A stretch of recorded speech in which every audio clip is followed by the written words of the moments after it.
Good evening, everyone. Welcome back to Through Black and My Eyes. I haven't looked like a Thunderbird for a while, so I thought I'd get the t-shirt back out again so you can all take the mick as much as you want. This is what happens when you just race back home from work.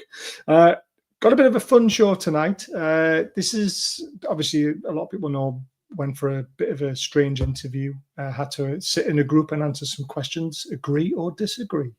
I have installed all their questions. I've got my own as well. So I'm really looking forward to chewing the fat over some of the hot topics of Newcastle United. Hey, JC's made in the last minute. So we've got a couple of familiar faces. We've got two new faces, which I'm really excited to bring in, but we'll do the normal stuff.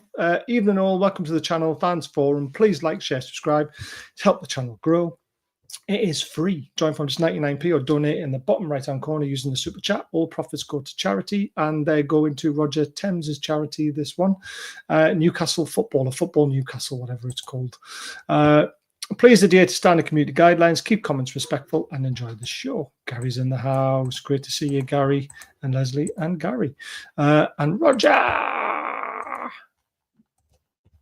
Ooh, and Jan's Art's in the house as well. The doodler. He loves his doodling. You've seen the stuff he does. It's amazing. You need to check it out. Right, first of all, I'm going to bring Sparky in because he's been a jack-in-the-box all day when I'm trying to be at work. And then when I get home, try and jump in the shower, he's messaging me 100 million times an hour. He just can't sit still, that lad, sometimes. So let's bring him in with a big, cheesy grin.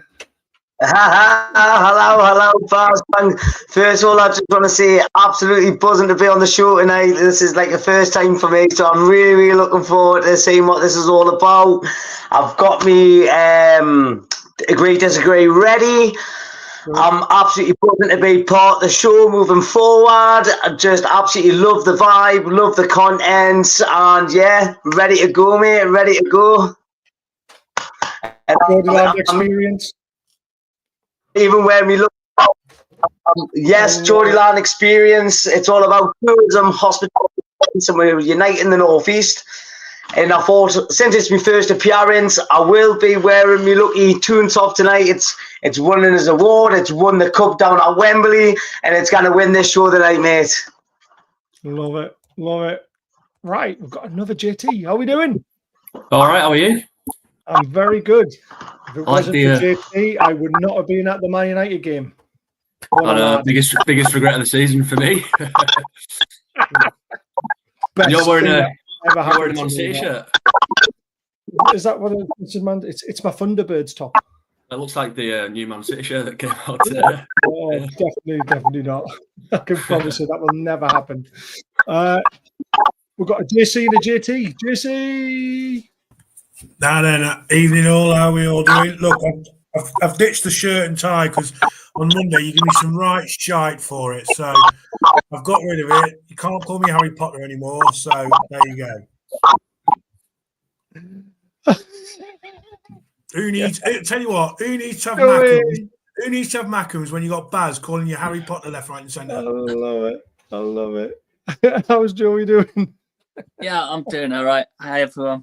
Sorry about the poor quality. Like my laptop's been fixed by my uncle, so I'm on my phone tonight. Don't worry about it. Let's bring Lauren in. How are we doing, Lauren? Hi. Hello, I'm good. How's everyone? Very good. Very good. And we got one more. Joined at the last minute. Specs. Yo. Come on, bro. It's good to meet you the other day in Newcastle. My first time. Absolutely buzzing experience. Hope to see many more. Shout out to everyone on the panel. Nice to see some fans with the same shirt and that. Big up to Lauren as well. But yeah, hello. I'm good, man. I'm good, bro. Come on. Representing Newcastle in London, bro. You know how it goes. Yes, I love it. I wasn't expecting this many. It's like, whoa, where'd they all come from? JC's thinking, that's what I could be doing my fucking marking here. And he's got me on the show. No, it's data, actually. Thank you very much. Not marking. There is a succinct difference. I love it. Right, has everyone got their agree, disagree bit of paper?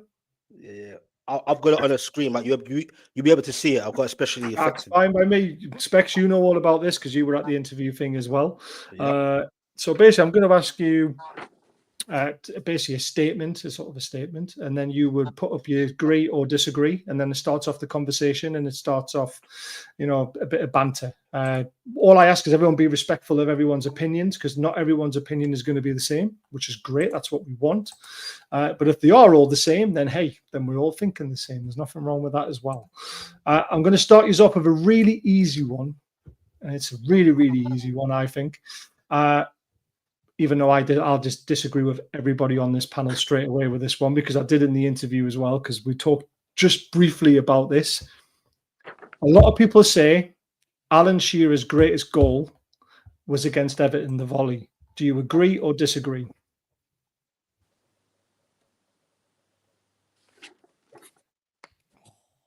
Right, 2 disagrees. Come on.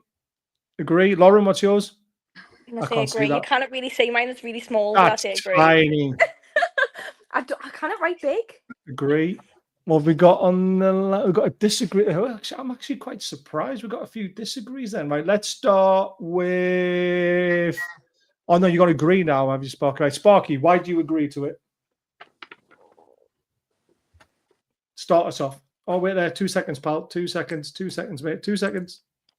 Start again. I had to put you on mute because there's a bit of background on yours. So start again. I mean, to be totally honest, Alan Shearer, he is a pure legend, well done lad. He has scored many, many goals. But, like, for me, the reason why I think that goal was, well, to be totally honest, one of my favourite goals as well. In the two and top, it's just the way that he brought it down, smashed it, that was like technique, that's world class. Brilliant. JT, is that your mate, Jamie Thompson? Yeah, it's my brother. Oh, your brother. There we go. So there we It's are. a nice bit of support there, yeah.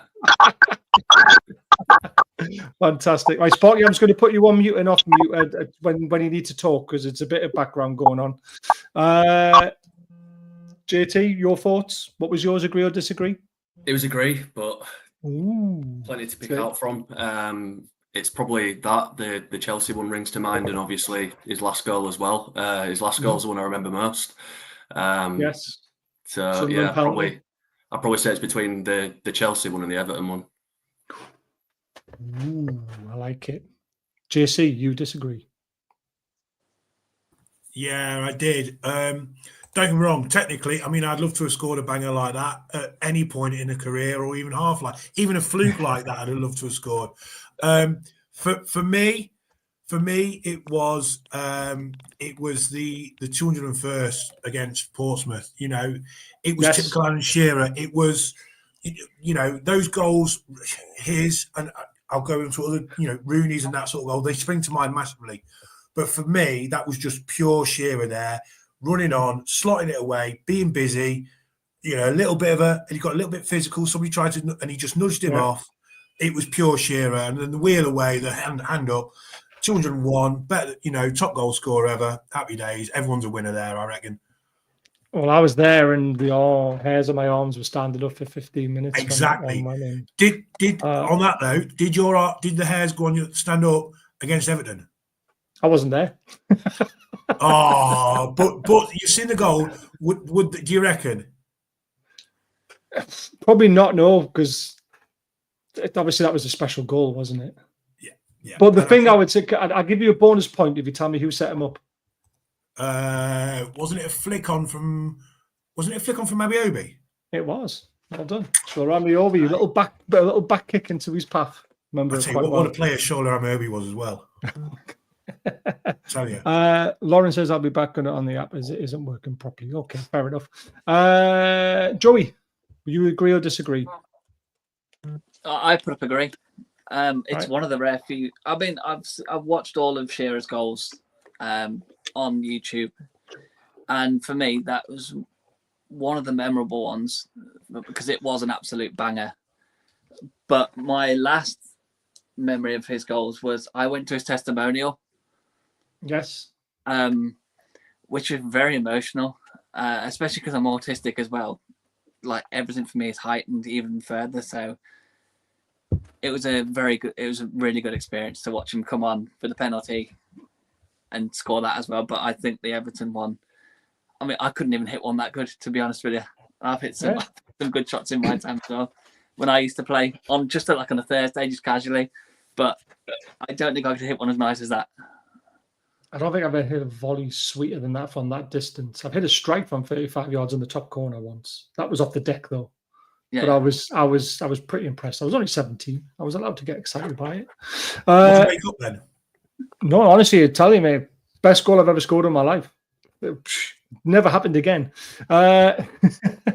Specs, what were you would disagree, weren't you? Yeah, man. The best one for me was when he put Desai in his place. It was against Chelsea. That was his best goal for me. From a long. I don't know. The other ones could be debatable. Either one against Villa back in the day, whatever. But that one, someone's mentioned the Villa goal. yeah. I remember. Yeah, that one was good. But I mean, that one against Desai, that wasn't really Shearer-esque. It was a bit different. The way he just turned him and then volleyed, and then. Come on, bro. I could never forget that. I remember where I was. I was watching it. But it's debatable, but nah, it ain't beating that one. Not for me. Lauren? See, just because he's from Newcastle, and obviously I'm from Newcastle, so I loved all of Shearer's goals. I'm sort of hitty-missy, obviously listening to all of you as well. I know, sorry, I did have to leave because it was not working. It was kind of buffering. But yeah, I'm going to say agree still because his goal was just... All of his goals were just phenomenal. So mine was Villa. That's the one I said because of the way Rob Lee's pass and right in the top corner. But it's not about me tonight. It's all about you guys.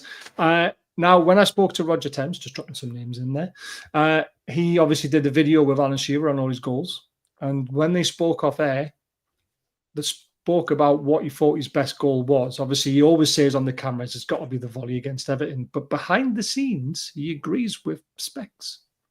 He thinks the best goal he ever scored was because of who the defender was, how he did him, and then the simple fact is he took one touch, didn't even look where the goal was, and it flew in the corner. He says that was his best goal. When I messaged him, I told him the Villa goal. But I'm surprised though. That obviously it's my opinion. That's the beauty of course this, it is. You know what I mean? Yeah. But I'm surprised that no one said that goal. Like I said I was torn between. There was. Oh, I'm sorry. I misheard because I was trying to. It's all right. The kids and stuff in it. Okay, yeah, okay, that's good. So I'm saying that. So for me, I just think that goal was just crazy, bro. I know that's how he maybe added spice to it because he was basically saying Shearer's basic. I used to hear it all my life, especially being a Londoner. Rare guy supporting Newcastle. Why he doesn't do anything? He just. But nah, man. Yeah, but it's debatable, man. It's debatable. Shearer's the GOAT, man. It is. This is why I started off with an easy question for you. It's just to get you into the groove, and now you understand sort of what the format is like. It's going to get a little bit harder and a little bit more close to the bone. I think I'm going to take Sparky off there. Right, it's not too bad. Right, you ready for the next one? Let's go. Should Newcastle United be changing the badge? Agree or disagree? Disagree. Disagree, agree. We've got a disagree. You're 50-50, Sparky, 50-50. You're going to agree now. Right, I'm looking at the badge, mate. I absolutely love it. It's iconic. It's the year I was born. However, when you are looking in it and zooming in, that lion's face, I mean, I would be all up for like getting it upgraded to like a 4K, 8K, like more clearer, things like that, you know what I mean? But like, I just like, I would be all up for like modernizing so you can actually like see definition in the lion's face or something like that, you know? But like, we've got to trust the process, whatever these guys are doing, because they're not just mega successful for no reason. So I'm all like, I trust the process. Very interesting. Right, Sparks, what about you for this one? Can you hear me, Sparks? Sparky. Specs. I'm calling you Sparky. Oh, you're talking to me? Yes. I think why. When you were saying specs, I thought you were on about me because I'm wearing No, glasses. you're wearing I specs. was sort of like, No, I'm what? thinking he's I know. smart. I thought He's got- I love it. He's going everybody. He's got me at Harry Potter, you with specs, and that's I me with know. specs as well. He's having everyone, isn't he? I could be smart with this Sparky. I'm like, who's that? Sparky. Specs Mark Sparky. Hussein, but it's all good. No, no, you know what? It's mad. I don't understand like I've heard some pundits and some people say about this going digital. You know how like to print it out or like just in general, like it makes it more easier. It's all this madness. But for me, even with the same crest, the world we're living in now with technology, you can still, for me, print it a different way. Like see, like non-stitching. You know, like some shirts or some training shirts they've got. It's just like a printed. Like, do you get what I'm saying? And you see it more. You see the Newcastle more clearer, etc., etc. So for me, it's just look, bro. You know me. I say it as it is, bro. This is nothing other than just when they came in to take over the club, bro. Not just here to this. You know what I mean? Like, let's keep it real. They're going to come in and do eventually, slowly, kind of things they want to do. Do you get what I'm saying? Like, not to be malicious towards the fans or anything, but they put money in the club. I knew this was going to happen eventually anyway. Get me? Did you? I Yeah, didn't bro. think they would ever touch the badge, to be honest with you. I never thought it would happen. No, they test the waters, innit? Bro, when I heard some Newcastle fans say they don't believe this idea was there from a long time ago. Bro, that was the idea from behind the scenes from the get-go. They had plans, bro. There are loads of plans. It might not be effective now, but they'll take their time. You get what I'm saying? Newcastle are in a good place right now. So what easier way to put it on us? If you get me, if we were sitting in the relegation battle now, trust me, bro, they couldn't come out with this madness. Well, it's not madness because sometimes things can change and you might get used to it. You know what I mean? Because remember, it's only been this crest for what 30-something years. I think just after before I was born. You get what I'm saying? So change can happen, but this one here, I think this is one of the best ones we've had, and the other one on the other, the best. The best one. So, and it's iconic, bro. Like it's you know what I mean? Like it's worldwide. Like this is 37 years. Yeah, man. If it ain't broken, don't fix it. But like I said, trust me, bro. And the last thing I'm gonna say on this year, you see when they say they're gonna do a vote for the members. Yeah, I know. I'm on the panel on Monday night for that. Yeah, bro, you see all that? That's all nonsense, bro. 99.9% of us, or whoever's a member or season ticket holder, they could all say no, keep the badge. Bro, they're gonna do what they want to do. No, anyway. they can't. The whole idea of the workshop is to decide what the badge is going to look like. It is 100% getting changed. The workshops is about how we're going to change it. You see what I'm saying? But you would have thought fans, season ticket holders, and members would have had a say, but it don't work like that because they own the club, so they're gonna do what they want to do anyway. Yeah, exactly. I hear it. It's interesting. But this is why I didn't think the badge will get touched, because in 2021 they did a survey, and 81% of people who completed that survey said do not change the badge. So that's why I thought it would never get touched. I'm not surprised. But obviously, and then what they've decided to do, which I just thought the timing was bad, is they just come out and said, right, we're changing the badge. You know, it's just like, I don't care about that survey in 2021. We're not going to survey it again. So we're just going to change the badge. Very annoying. Lauren, your thoughts on the badge? When I seen it, because obviously I wasn't on Facebook, and obviously when you put it in the group chat and stuff about the badge and stuff, I went straight on Facebook and looked at it, and I was like, I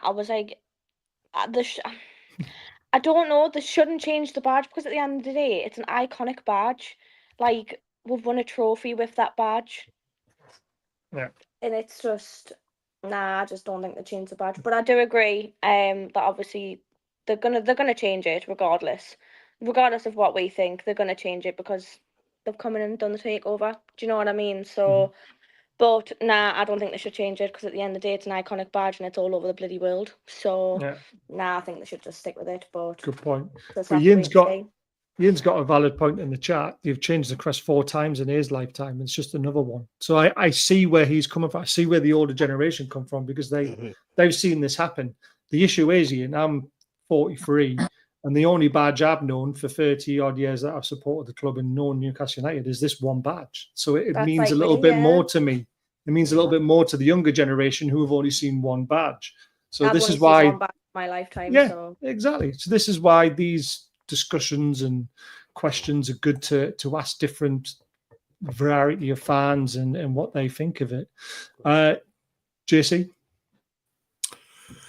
I went to agree. I think there's twofold. I think it was mentioned, the badge that we've got, and don't get me wrong, I love it. It's what I've known, but it does need tidying up. It does need bringing into a more digital 4K age. Granted, for me, I think that we've had quite a lot of, if you look over those last 30, well, you're talking 40 odd years, 42 years, I think it was the last badge. Something like that. 37, this one was. 37. So you're looking at that. In that time, there's been some great times, but there's also been a lot of hurt. I would love to see us, and I think they've mooted it also this season, that third choice kit with the NUFC as the badge. Yeah, that was a good badge. With the magpie. I would love to see us go back. And the third thing I'd like to say is look how many teams, and I know we're not comparing ourselves to other teams, but look how many of them, they've all changed their badge in certain ways. We've got to move with the times. I'd love to see us go back retro to the NUFC like we got on the third kit. I think that looks absolutely mint, and that's pure 4K. That is that fits. I think that fits perfectly with us all. It encompasses the magpies. It's got the C as the time bridge. I think that's absolutely mint for where we're heading. I think it's clean, it's crisp, and it's pucker. So I just think there's a lot there. Obviously working in as Baz and Lauren know, and a few others, I'm a teacher, so I know what aesthetics have to look like on a screen for kids. And that badge, I love it. It's what I was brought up with, like you, Baz. The seahorses, loved it all the way. Every shirt I've got, except my Keegan one from '82, has got that badge on it. Yeah.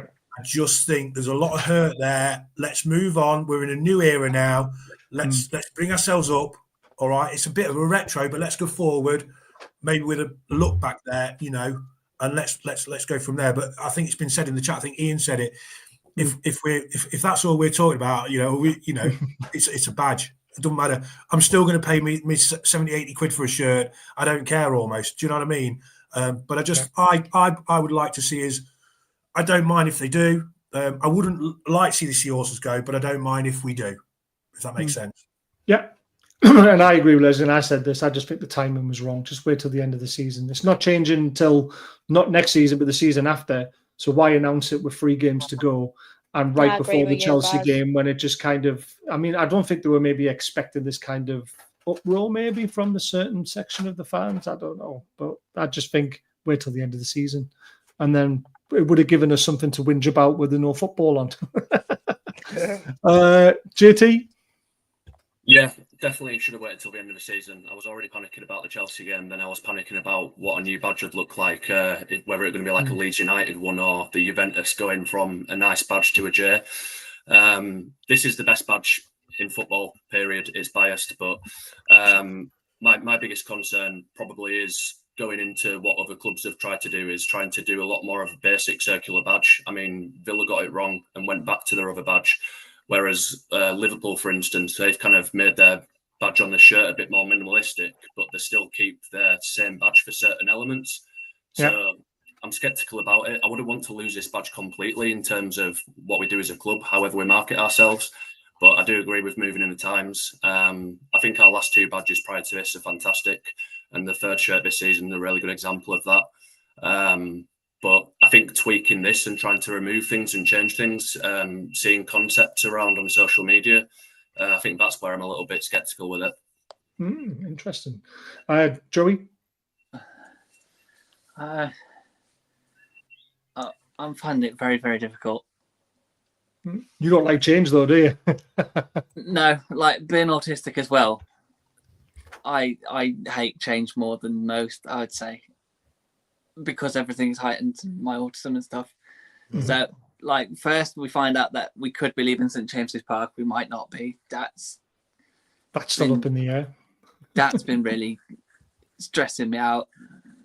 And now we have the badge change, and it's just getting too much. It's like 2 big changes in the space of a small space of time.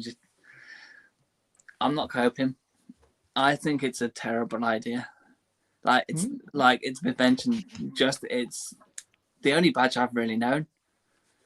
To be fair, I've heard like over like different like over Facebook and stuff and like on YouTube that it's because like it's a bit overcrowded as it was like with the details and stuff. And I'm thinking if that was the case, like I've seen all the other badges, like the one from '69, I think it was the very first one. That was overcrowded as well with a lot of detail.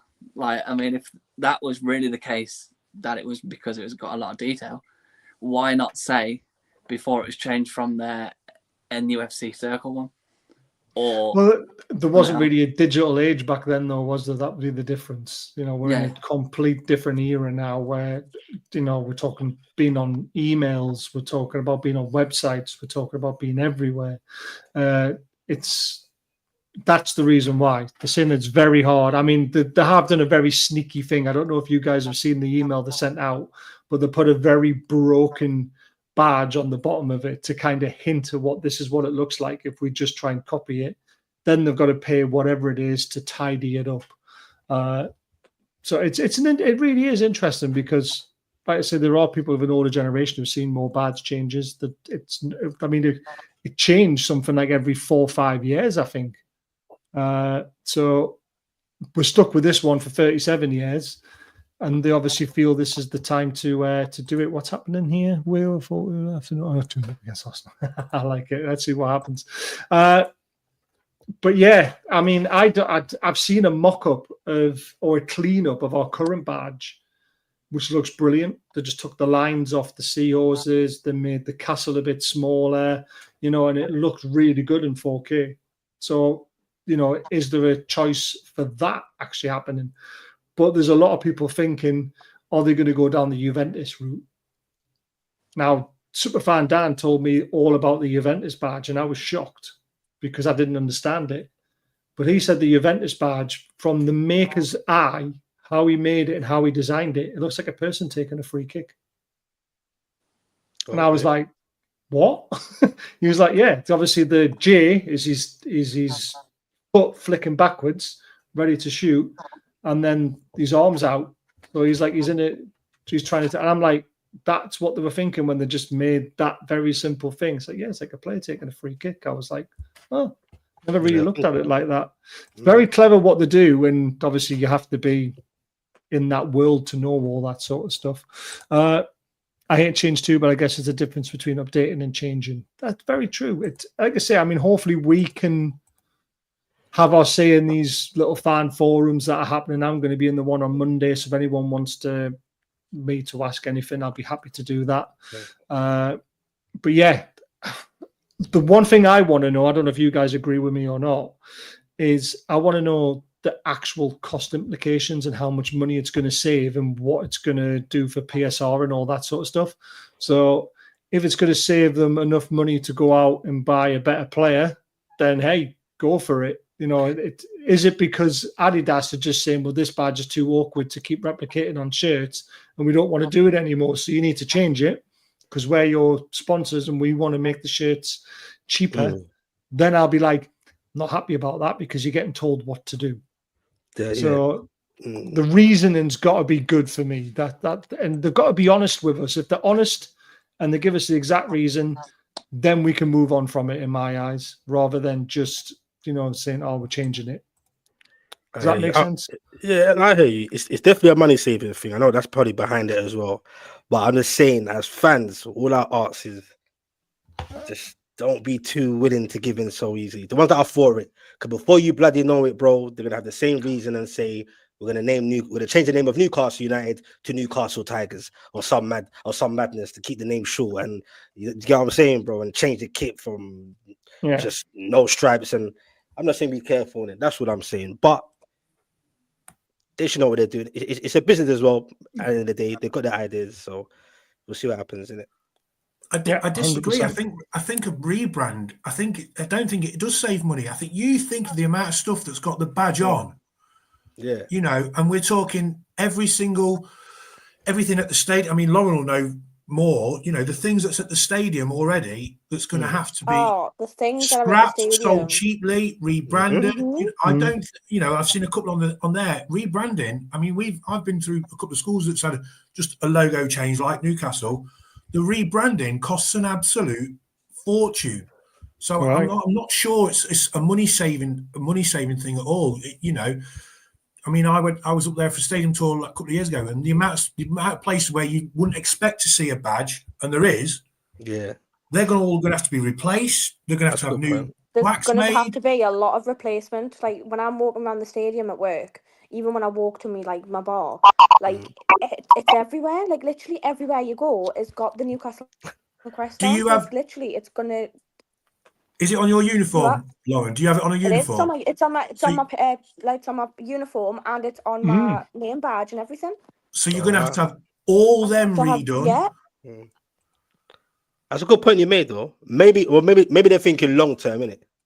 No, it's got to be a long term, cheaper But you got a good point there. I didn't think of that. What you said, that's a good point you made. By the way, Yeah.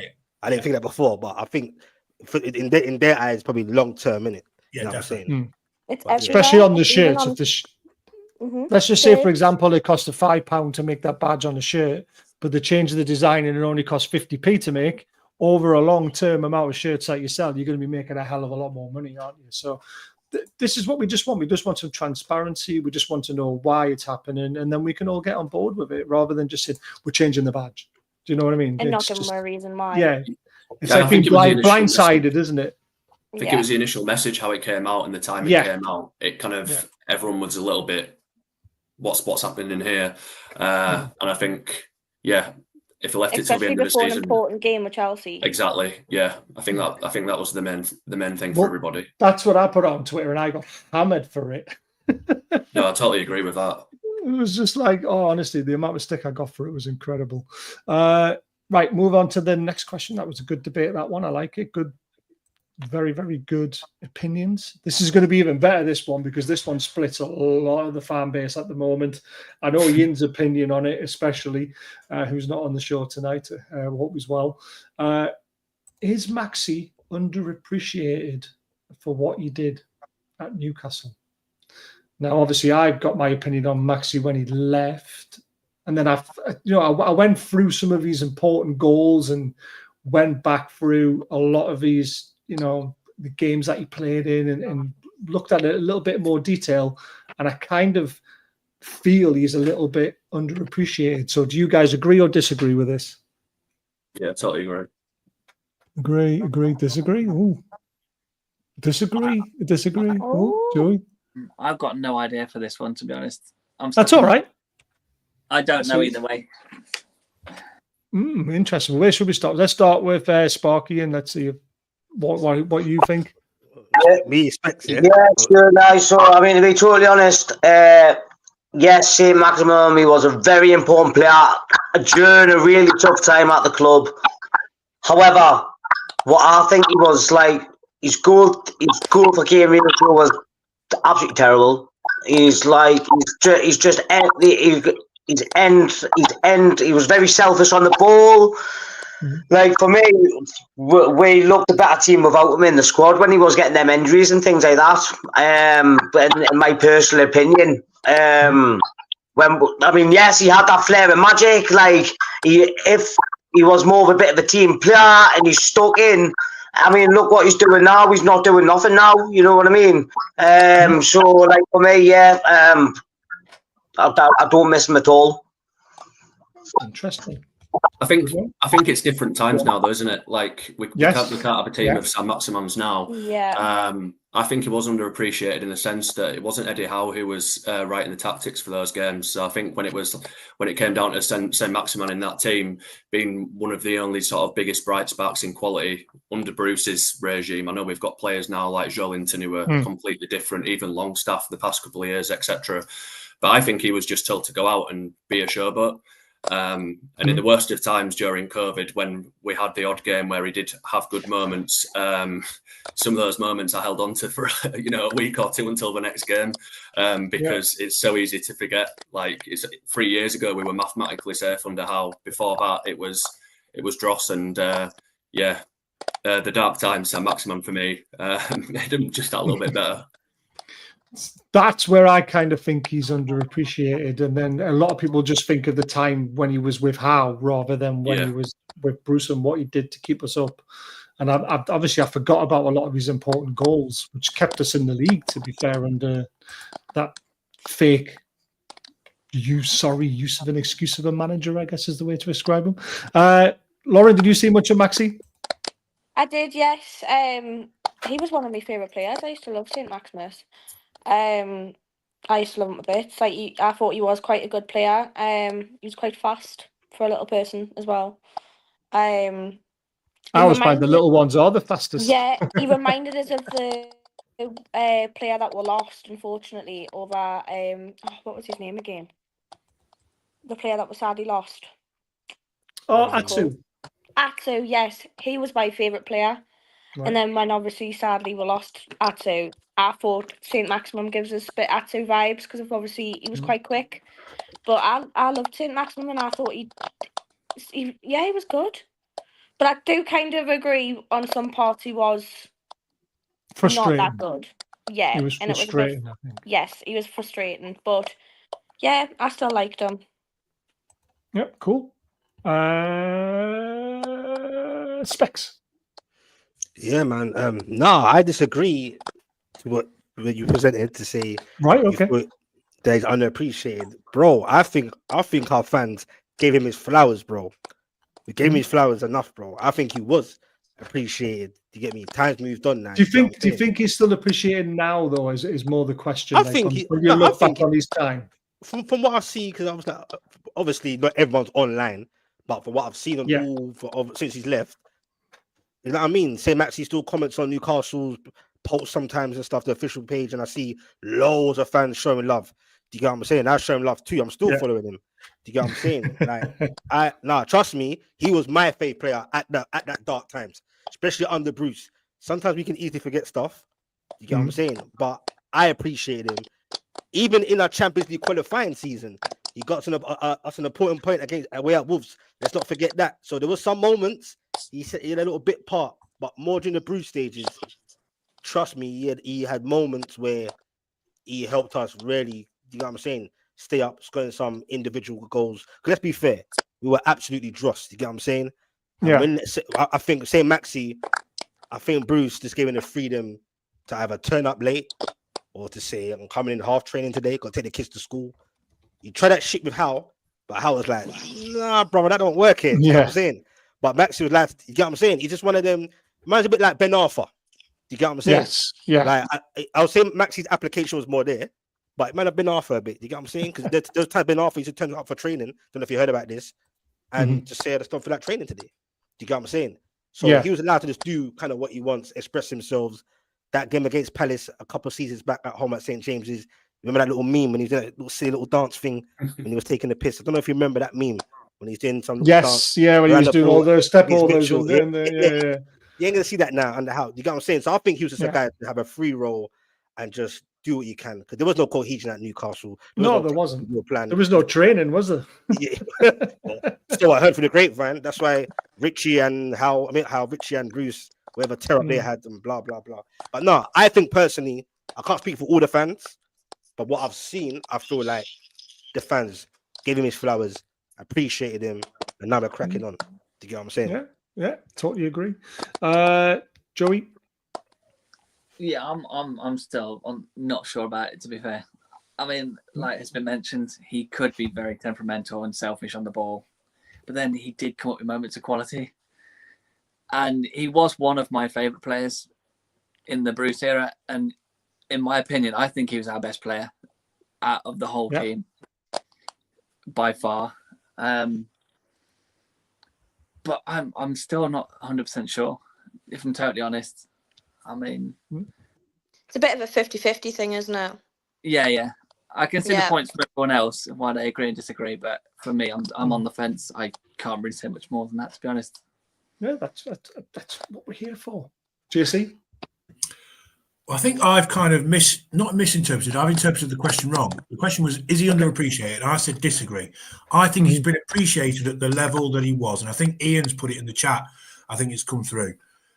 I think there's times, I think he's, you know, and Spectre said it, he's got that respect and everything like that. I think he's appreciated for that. Is he this, is Sam Maximan this great, fantastic player that we had? No, I don't think he is. At a time, Spectre said it, I think Baz, you said it as well, when we had Bruce Ball, he shone out there. Yeah. But, and I think it was Ian that put it in, would he get in against Gordon Barnes? I know they're slightly different times, but they're not that different, really. We're only talking probably 2 or 3 years out, you know. I don't think he would. I think he gets the appreciation for what he did, but I wouldn't put him up there as like, you know, for me, Spec said it, Ben Arthur, he reminded me a bit of Laurent Robert as well. You know, where sometimes they can be absolutely blinding and they will literally put in a 12 out of 10 performance. Then sometimes they wander so far they end up at the stadium of shite. You know what I mean? And that's the problem I think that San Maximan had, certainly in the later parts. He gets the credit for what he did during Bruce Ball, but I think, and that's his level. He's appreciated for that. He saved us. He pulled us through those dark times. Did he kick on and push on? Spectre said it. His attitude might not have been there, you know, and that might contribute a little bit there. So I don't think he's underappreciated. He's appreciated for what he did. I don't think, if the question was, is he overappreciated? I'd probably say, yeah, he is actually overappreciated. Yeah. But the question was, is he underappreciated? No, he gets the respect and the appreciation that he does deserve. Granted, you know, I loved seeing him. When he was on it, I think he was probably one of the best in the world. He was sensational. The dances that he did, and you know, he was amazing. But he wasn't on it, and I'm not saying obviously I know I'm not stupid. Not every player is going to be on it every game. He was on it, one in probably 6 or 7, where you need him to be. You need him to be on it once every 3, sort of thing. You know, and that's the difference between him being appreciated for what he did, and then receiving some of the plaudits that some people can get, some fans can give him. But I can understand where it comes from, because he was massive at the time. But I see him as a medium fish in a small pond then, and that tells now. He was a crowd pleaser. You get me? He got bumps off seats. You get what I'm saying? Yeah. Remember, we're so drosh. That was our excitement for the day. Lose a draw. Oh, we see Max. You get what I'm saying? For me, you get me? Say Maxi, this reminds me of the man them from London, bro. Say Maxi was a cage baller, bro. Yeah, that's what it looked like. He was a cage footballer, and he was allowed to do what the F he wanted to do when he feels like it. That's it. Get me? So I like it. Baller. No. The one thing I just remember and I forget about was how many important goals he actually did score. Yeah, and I bro. think that's where sometimes people forget that the goal against Burnley when we were 1-0 down, we won 2-1. There was the winner against Southampton when we won 1-0. The equaliser against Brentford in Eddie Howe's first game when we drew 3-3. There was just there's a few things that I think, Jesus, if we didn't have him, we would have went down. And Wolverhampton one is a very important. Yeah, that volley last minute volley. Oh, that was Champions League qualifying season as well. Let's not forget. So yeah, man. But I understand the whole.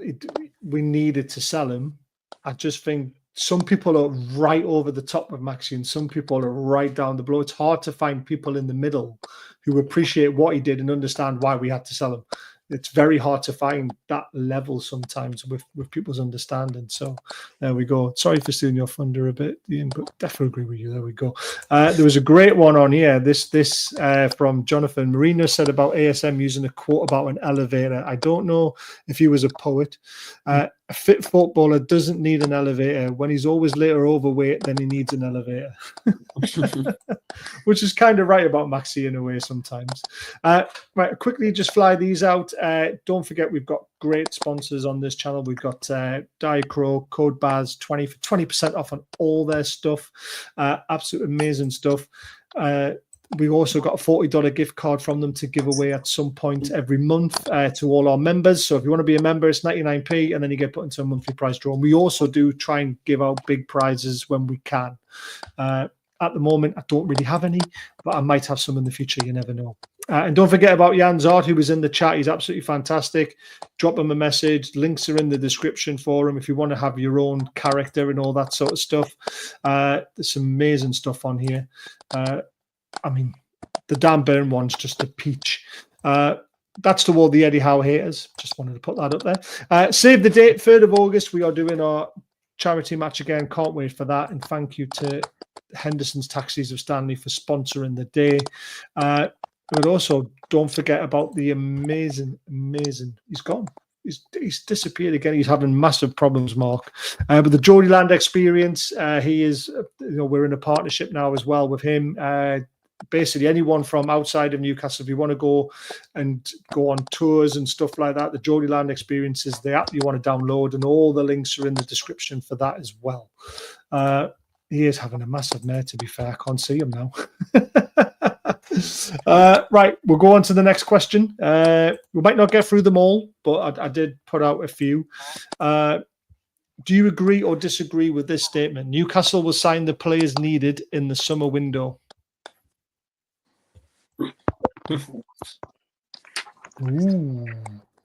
Ooh, Tick has got to disagree. I don't know.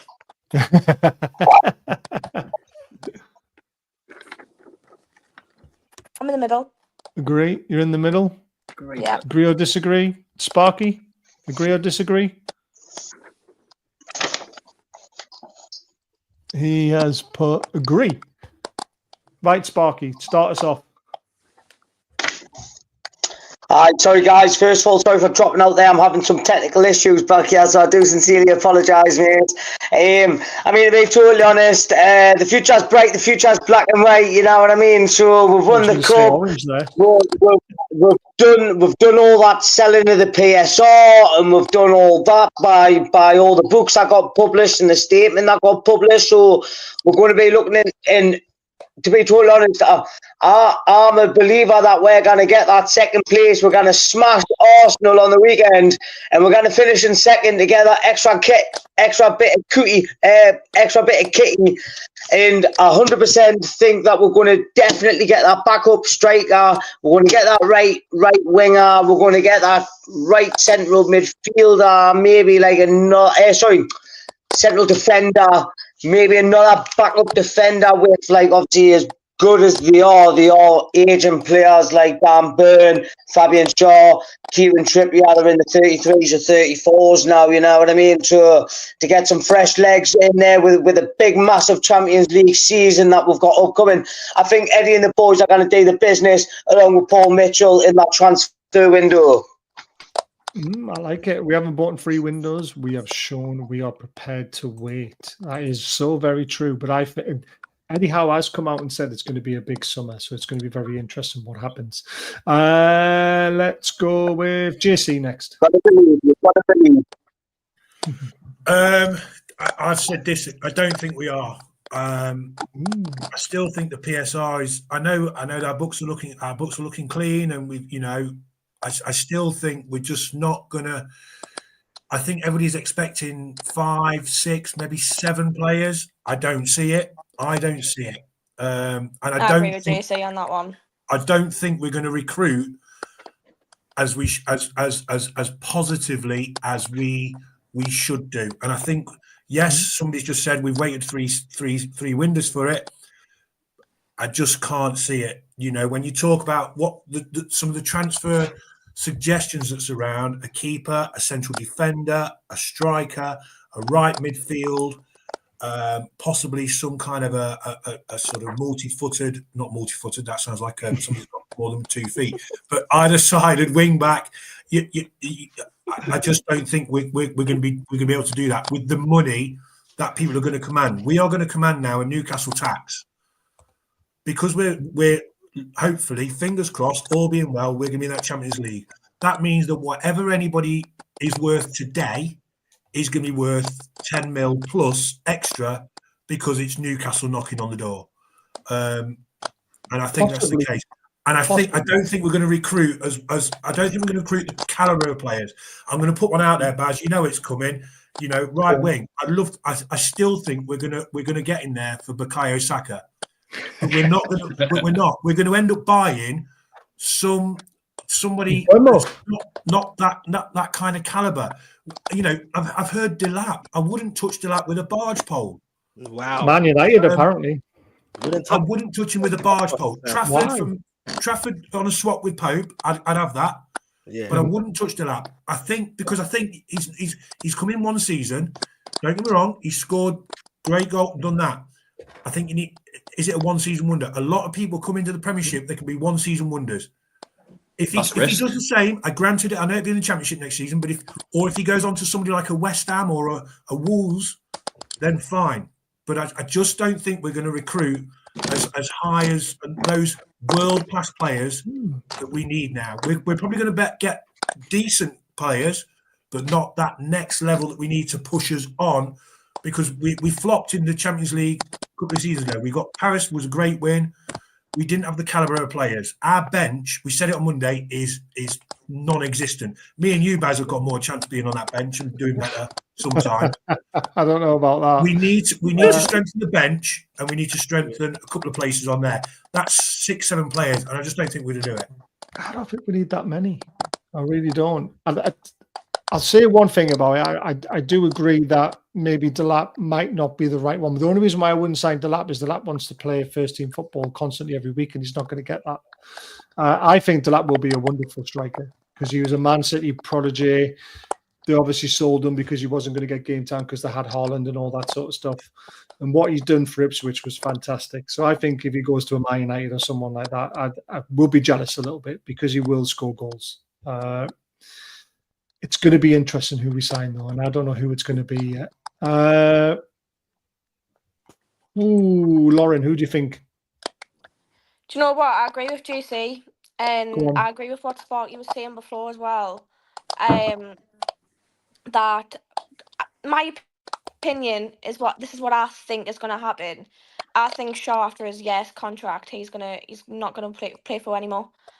He's not gonna. I don't think he's gonna re-sign another contract. I think no, he's 100% not. We know Shaw's got a year left. That's why we want to sign another right centre back. He's got a year left, so I think that they'll try and replace Shaw, and obviously they'll try and bring fresh legs in for him. Maybe a younger player. We don't know. Who knows?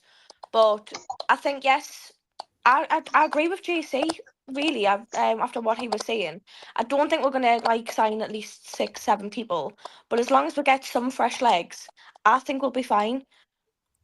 But we'll just have to wait and see, won't we? But if Eddie Howe says we're in for a good summer, then we've just got to take his word for it, don't we? So see what happens. We do. Sparky? Yeah, so Jazz, just obviously what you guys were saying about Shaw signing that extension contract, which probably won't happen. I mean, if you do your research, you'll realise that Fabian Shaw's also a football director of a team back in his hometown as well, so he's got that on his as well. In regards to so that's what I'm saying. So you probably might go and focus on that. You just don't know.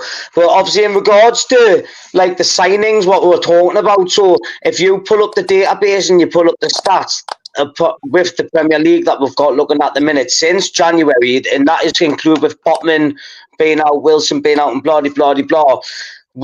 Our running form that we've had has been absolutely exceptional. I think we'd actually be sitting 2 points behind Liverpool on goal difference with our current squad, with the injuries that we had. So bring the players back, get them fit, and a couple of additions and a couple of tweaks. Eddie Howe's got it sourced, and we're going to be challenging next year, I'm telling you. I love it. I love his enthusiasm. JT? I love his energy, mate. Yeah, I think. Do you know? I think I'm going to agree. I think we are going to make the signings we need to make. I think we could easily go out there and spend money on 5, 6, 7 players, but Eddie Howe's never done that. I mean, if we look back to when we got Lewis Hall, with the business we did with that, I don't think anyone was thinking when we got him he would end up being like he is, unless I'm completely wrong. But I certainly didn't. I didn't think he was going to be bad, but I thought it'd take time for him to come in. Similar with Livramento, I remember when we were linked with Barella and then swerved it to getting Tonali, and look how that's turned out after the ban with how he's been this season. Yeah. I do think it's just a slight tweak in positions, a bit more competition maybe sometimes in positions as well. I think on the right wing that's important. I think a centre back who can play across both sides.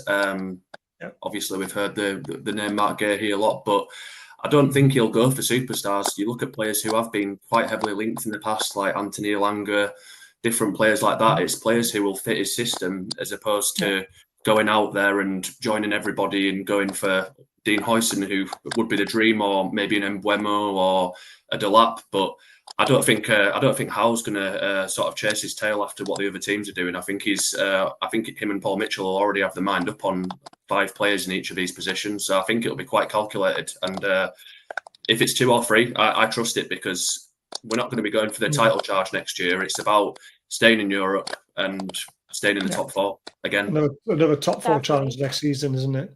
Who have I missed out? Hands up. Joey. Yeah, I kind of agree but disagree at the same time, kind of thing.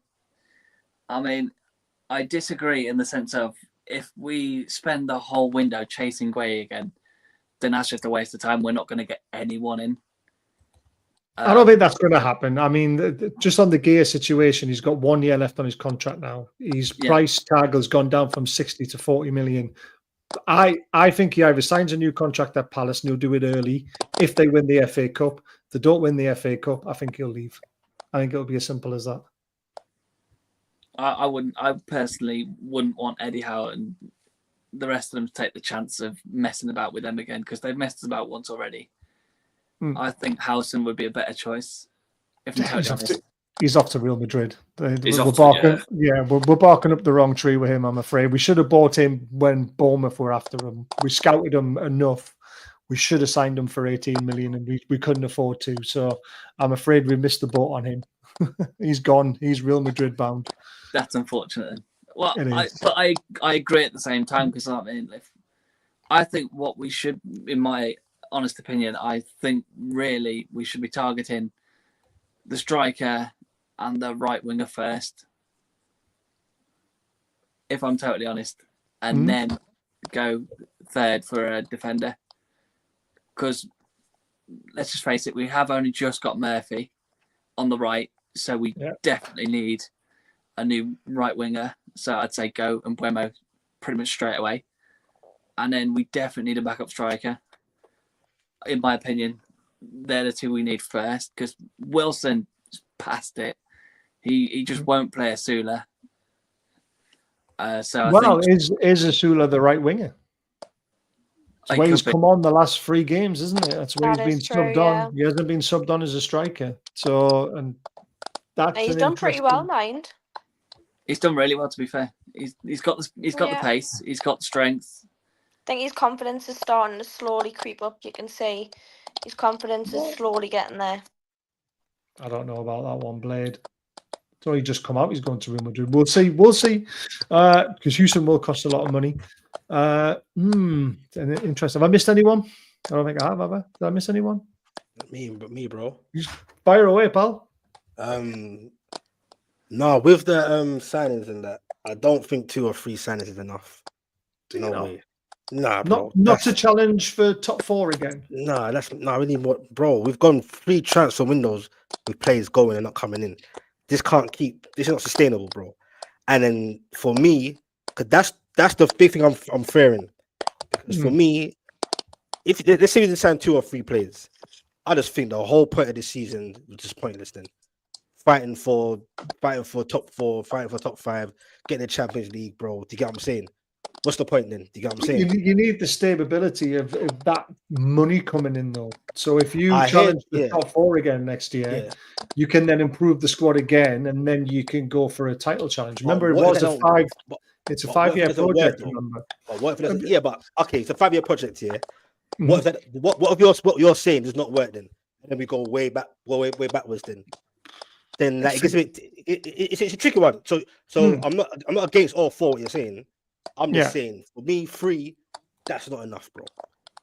Whether we can do it or not, that's not enough. If it ain't, then there's a big problem we've got then. That's not enough. You get what I'm saying? Pope is not a number 1 keeper. That's just my opinion. He definitely ain't our number 1 keeper moving forward. Trust me. As my man said, the Asian centre-backs who are great, Burns and Share, at some point, if slowly, you get what I'm saying? Yeah. Murphy needs someone to compete with him or someone take his place, level up. Nothing wrong with leveling up. No, as for Delap, especially Man United go to the Champions League, he'd probably be better suited to go there. He would definitely guaranteed first team football. Not at Newcastle. But in terms of taking him, so what's your name again at the top? Joey or JC? right at the top middle, next to you. That's JC. JC, yeah. So what JC was saying, I've heard that narrative before. Like, could it be a one-hit wonder? And it is risky, especially when there's signing strikers. They don't come about all the time. You get what I'm saying? But for me to perform the way he has in that absolute one of the dustiest bottom threes I've seen in a while, very dusty team, Ipswich. Pick up to McKenna, they're trying and all that, but they've been bad, especially of late. They've been bad. Bro. Yeah. And he's still getting his little. So to change up, so let's He got double figures, didn't he? Yeah. Got double figures, didn't he? I'm not sure if he has, but I know he scored quite a few in that.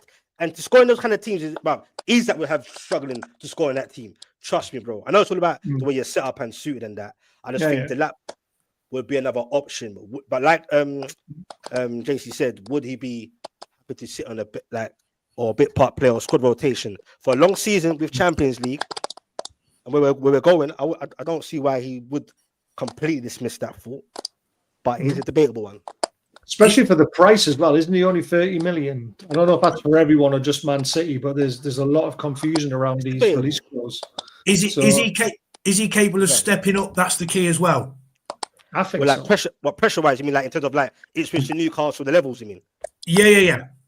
He's been at Man City. I think but Man City he's not been first team, has he? Let's be fair. No, but I just mean in terms of the way the club builds, it's kind of what we're trying to do now. He's been under that regime, which is a lot different to what Ipswich is. I do think it's like with what we're saying, it's a complete flip of a coin whether he's up for it at Man U or even at Newcastle in that respect. But to get double figures at Ipswich is in this season is impressive, and being under an Eddie Howe as opposed to that toxic place. Man United, he will kill himself there. He will kill his career there, bro. It's up to him. Get me? I'm going to back themselves.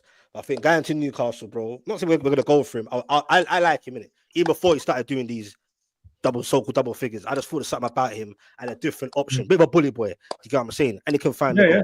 It's quick. Option. Strength. You know what I'm saying? After watching 30 minutes of him at St James's Park, I was convinced we should sign him. He was irritating me. On opposite side, he was irritating me. I'm not gonna lie. Yeah. Plus, Eddie Howe loves to not have the finished article. Sometimes he loves to adapt his own player into his system. He did it with Anthony Gordon. That's probably the best example of getting a player who was a complete different player now under Eddie Howe's system.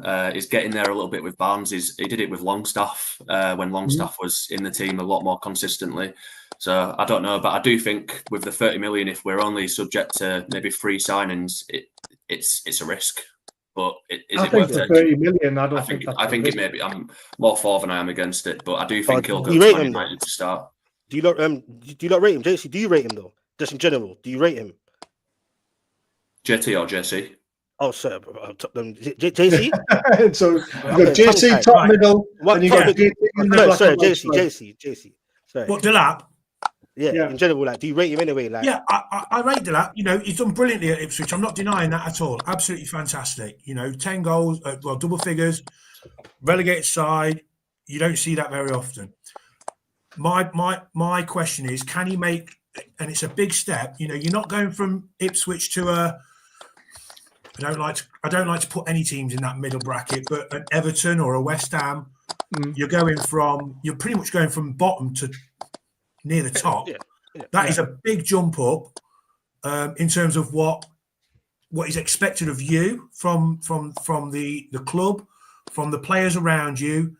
It's a big environment to jump into, and also from the fans. And I'm just not sure.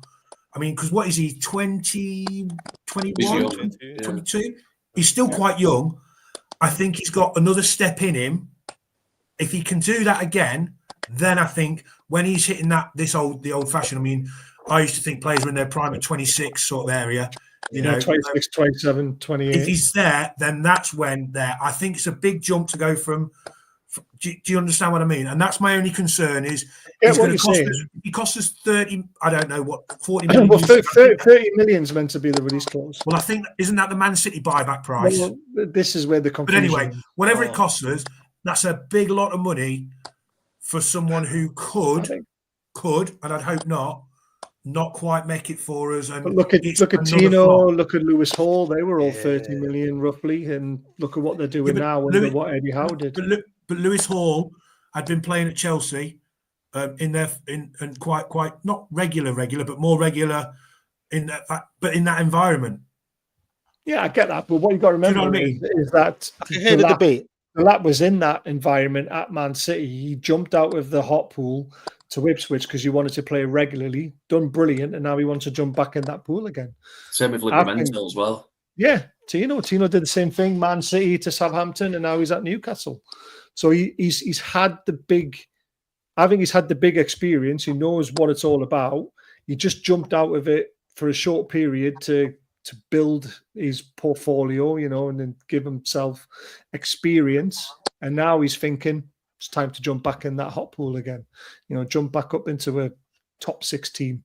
So it's going to be interesting where he goes. Right, Sparky. Sorry,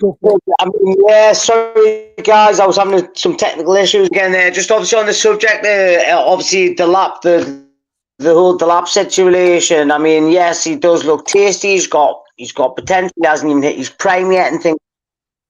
Yeah. However, what I've just read, about we're losing you, mate. 3 hours ago that he's good. It's a big no wage.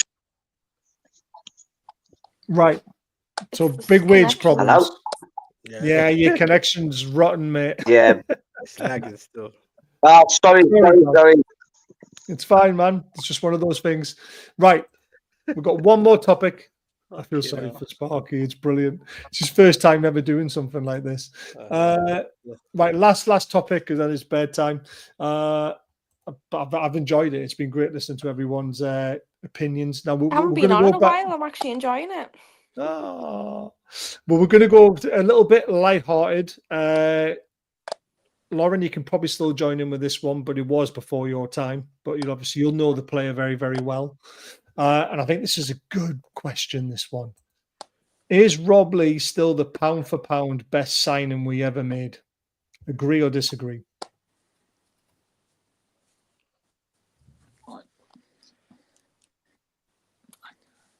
I mean, I'm as old as this shirt, so it's pretty pretty hard for me as well. I'm trying to think more of an argument, but it's hard for me to answer because I started supporting him just after you signed him. Rob Lee was still playing when you were watching. No, I know that, but think about his career and how you're saying he's our best signing pound for pound. Rob Lee for Newcastle. Yeah, because he only cost 750,000 from Charlton. I'm sure it was 750,000. I'm not going to say anything on this one because it's way before my time, so I'm just not going to say anything about this one. I'm not having that. Big up Rob Lee, though. Rob Lee was a man. Agree. Way someone from my era understands. Yeah, Rob Lee was wicked, man. Joey, have you got an agree or disagree, or did you? I'm just going to start this one as well. I think that's fair enough. That's fair enough. I think the youngins are just going to just yeah. You ageist sods. I know. Right. JC. Right. We'll try and start with Sparky. Why do you disagree, Sparky? Yeah, cheers, guys. Yeah, man. So, I mean, to be totally honest, Rob Lee, absolutely class. He scored a goal on ITV. That's Rob Lee. But, for me, the most pound-for-pound important signing Newcastle United has ever made, for me, has been Kieran Trippier under Eddie Howe. That first signing that he got through the door, he came with his manager. He said exactly what he was going to do, how he was going to do it, and he just had an absolute belter.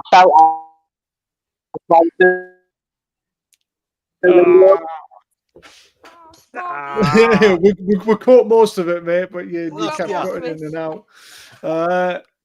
Right, we'll go to. I do apologize. It's fine, man. It's one of those things. Does everyone understand the question though? Is pound for Sorry, pound? guys. So it's what we paid for him, and it's his performances. Not that he saved the club like Trippier sort of did. He was the like first a bargain buy, like a bargain buy. Yeah. So there's another man who probably deserves a lot of respect for that, Fabian Schär. Oh, damn. 2.5 million, 3 million, sorry, and he's been a worldie for us. So that's what I mean. It's more of the output we got for the player, for the price that we paid for him. And that's why Rob Lee is I think he's up there with Jose Perez, you know. Debatable for me. He was cheap. Jose Perez was 1 million, wasn't he? I can't remember his actual price, but he was cheap. No, he was 1 mil. 1 mil. He was 1 mil or 3 mil. It was 1 mil, bro. He was 1 mil. And then we sold him. Someone told me in the chat. 25 million. Ain't going crazy. I'm sure you could be right. I just can't remember, mate. I know he was cheap. And he started doing like the guys in the bloody Spanish team now. It's madness, bro, and doing bits. But he was towards his later cards, Newcastle career. I think he was a big difference for us in that sense, in the darkest times. So 179 appearances, 42 goals. In the dark times. Between 14 to 19.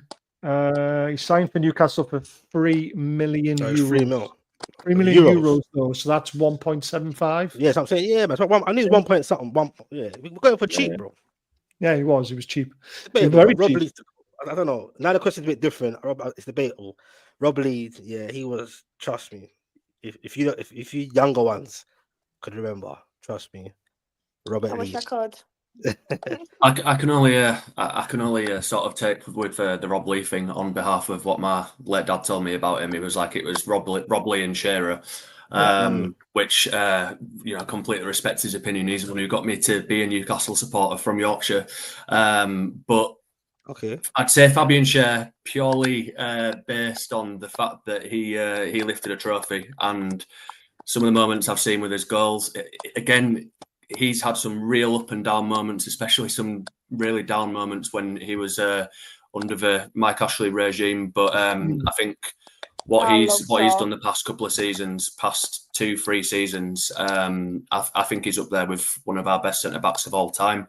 Rob Lee's up there with one of our best midfielders of all time. But to have Fabian Schär in this team, with how he's been more majority consistent with Dan Burn in that defence and everything he's been a part of since the takeover and being at the club prior, I think talking pound for pound, I think he's joint number one with Rob Lee, or maybe just edges it for me. JC? I think us two old fogies up here, you know, that's at the top row here. We're the only ones sort of batting this. I accept there's a little bit there. I mean, Rob Lee was amazing. You know, you're right. And I think somebody's put it in the chat, and today's money it'd probably be about 6, 7 mil, 8 mil. That's still be an absolute snip. If you got a player like that today, you know, we'd have him. And, you know, it was that era. It was the entertainers era. If anybody's seen the documentary, if you haven't, watch it on Sky Documentaries. Wow, it's brilliant. What flashbacks! It made me smile all the way. But it was a great time, and he was an absolute stalwart. He didn't bang in the goals per se. When he did, they were almost worldies a little bit. But he was absolutely there. I think the guy, you know, he bled black and white after his move, and his performances were a solid 8.5 every single game. We could have lost games. I mean, I've seen games where Shay Given in goal. We played Liverpool, I think, on Boxing Day, and we got tanked 5 or 6-0, and he was the man of the match because he stopped it being a cricket score. Now, how many keepers do you see? But that was partly down to people. That was a little bit after Rob Lee, but Rob Lee was there, and even then when we did get tanked, he was still putting in those efforts and still running that, marshalling everything there. You know, absolute legend, deserves all the credits that and the plaudits that he's getting. It was a great time. It was the equivalent of the time now. Personally, I actually think, yes, we didn't win a trophy. I accept. I know you're going with this one. I actually think that was a more all day long, mate. All day long. Kevin Keegan said it. I think it was a case of it doesn't matter. We played a bit like Brazil. You score 4, we'll score 5. Yeah. No defense. How many games I can't remember, as you all know, how many Liverpool games in a row did it end 4-3? Because it felt about like 22. It seems every game was like that. Though. And that's probably because every game was. It was great to watch. We didn't win anything. It's a shame we came so close with the Premier League.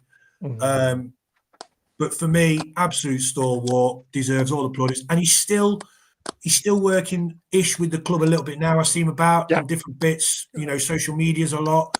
Doesn't do as much press as some of the others, like your Shay Givens and he's humble, isn't it? He's an honest guy. He's humble as well. Oh, he's lovely. Very humble. It wouldn't surprise me if he's still got a 2-2 down in the middle of Jarrow. I think I'm gonna have some homework tonight, and I'll sit and I'll watch. I think you are going to have to watch him. Man. I think I'm gonna have to have a bit of a watch on YouTube, try and Fuzzy clips. Who interviewed Rob Lee? This guy. Oh, you interviewed him, yeah? Okay. Yeah, it's on my channel somewhere. I'm gonna check it out, bro. What a guy! What an absolute guy he was. Did you know that Rob Lee got conned by Kevin Keegan when he signed for Newcastle United? No, because Kevin Keegan convinced him that Newcastle was closer to London than Middlesbrough was. Are you joking? Because he was, I was going to ask you that. Where did he get him from? Charlton. Rob Lee didn't want to move too far away. Obviously, Middlesbrough's still miles away. But Kevin Keegan convinced him. But Kevin Keegan convinced him that Newcastle was closer to London than Middlesbrough. Why didn't Rob Lee get a map out? Yeah, well,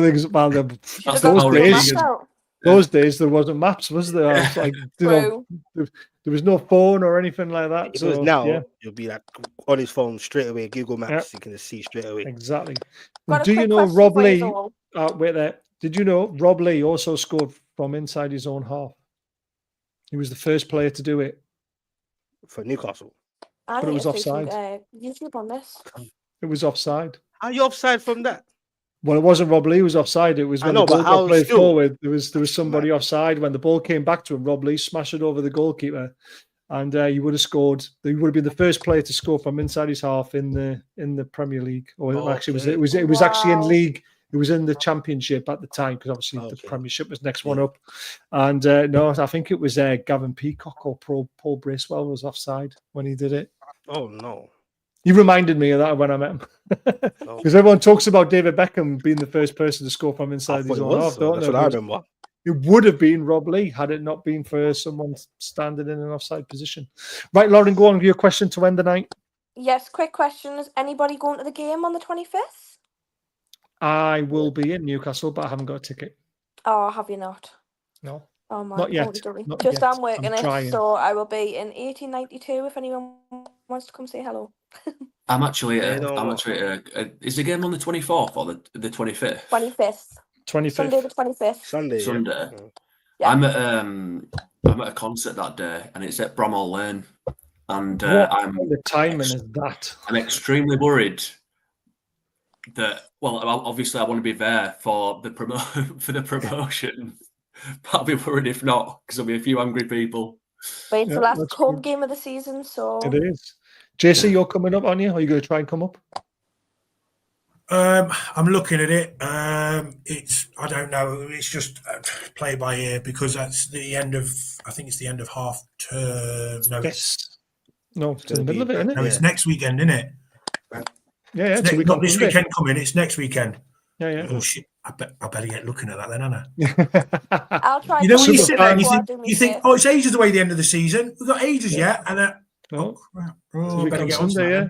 Superfan Dan's coming over. John O'Hare's going to be there. I'm going to try and bring the family up. It might be a whistle stop tour there and back in a day. We'll see. I don't know, but we'll try and get up. So we'll have to smuggle Lauren outside 1890. We'll have to smuggle Lauren out of 1892 all into Shearers. Oh, you will. Don't worry. And just get on it. Wait, every time, if it's a Sunday or a Saturday, because I finish at 8:15 actually on the Sunday, and we'll always go for a drink either at the Strawberry or Shiraz at the end of a shift we finish. So if you're in Shiraz, I will be there. We'll be somewhere. We will be somewhere. I can promise I'll that. give you the message in the group chat and then I'll come see you. Well, look, bro, you never know, bro. Like, to be honest, all I'm concentrating on, but even though it sounds crazy, I don't know what you lot think. I'm just watching from a little distance how Sunderland do against Sheffield United. No, it's irrelevant. Don't matter. So are you don't need to talk about that. Are you telling me you don't want to see a derby again? Nope. At one point, I didn't care. Like you lot. We will see a derby. We will I see want a to see a derby derby again. again. I want to see a I- derby. They again. just need to stay where they are. They don't need to come anywhere near us. They just need to keep the distance. I don't They want need them to keep coming the up. distance Say from no us. more. No, Say I don't no want more. them coming Worse up enough, either. my boyfriend's No. from near Sunderland. I don't like it. I don't I want them hear it, coming I up hear it. until we're like so good that we know it's impossible that we're gonna lose. They know You where can they are. tell we don't like talking about Sunderland in here. I can see it. I'm thinking, oh shit. I know everyone hates it. I just thought it was interesting just to see because no one's speaking about it. No Newcastle fan. I'm like, They're going to be crying at Wembley, put it that way, because they're going to be losing. So Sheffield United is far too good for Sunderland. It's a win or lose if they come up. Well, exactly. It's a win or lose. If they lose, we can laugh at them. If they come up, we can be like, oh, well, it's 6 points. Yeah, that's it. Right. Thank you, everyone, for doing this. It's been an absolute pleasure. Hope you've enjoyed the new little format. I know I stole it from the interview that me and Specs went on, but I thought it was a good way to do a fans forum. It's a good way of getting a conversation going on certain topics of Newcastle, and obviously everyone's opinion matters. So thank you very much, everyone. Thank you. Cheers, guys. Yeah. And I'm trying to think, when am I live next? Friday night. Look ahead to the Arsenal game. So I'll see you all then. And again, thank you very much, everyone. Good night. thank you. Take care, Good night, everyone. everybody. Cheers, guys. All the best.